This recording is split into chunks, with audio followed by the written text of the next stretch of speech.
The first thing that you notice if you read the first canto of Srimad Bhagavatam, again, this is another example of Srila Prabhupada's great desire to be able to communicate effectively with planet Earth. Had a big job on his hands, I have to say. Yeah. And he did it in such a short time. He prepared his whole life. Actually, there's a book about Prabhupada called A Lifetime in Preparation. A Lifetime in Preparation was written by one of his disciples.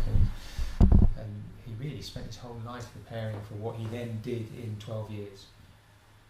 In 12 years, Prabhupada circled this planet 14 times. Just that on its own is a feat. To go around the world 14 times, yeah. Well. Huh? In the 60s as well. Totally, yeah. Exactly. The transport wasn't as good, you know. No. So circling the globe 14 times in 12 years, that's more than once a year, and translating so many volumes with purports of Shastra. There's also the Chaitanya Charitamrita, and then writing all the small books. You know, he really... It's like a machine.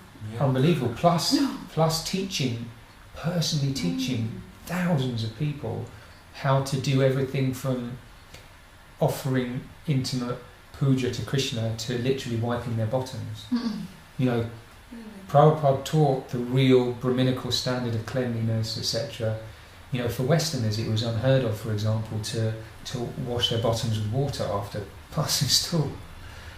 You know, this is a Brahminical given, you know, it's like human beings are meant to be clean, and you know, it's part of the culture of anyone who is, you know, what's called Aryan, not in the way that Hitler took the word from the Vedas. You know, Hitler took the Vedic knowledge and a lot of pieces of things that he took from the Vedas, and being a total madman, he twisted them all and used them, like the swastika, originally a sign of peace, he used as a symbol for his Nazi regime.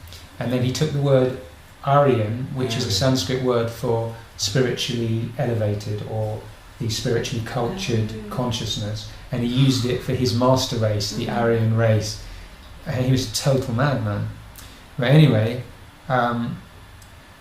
the Aryan or the cultured way of being is that, you know, after passing stool, you don't just take a bit of paper or something and just rub around, but you actually wash. You know? Maybe don't rub it around. Well, you can as a preliminary exercise, you know, but then you're meant to wash. You know, so you'll see in all Indian toilets of any stature, there's a lota with a jug for, and then a place where you can fill up like from a hose of water, so you wash. So all these things Prabhupada taught.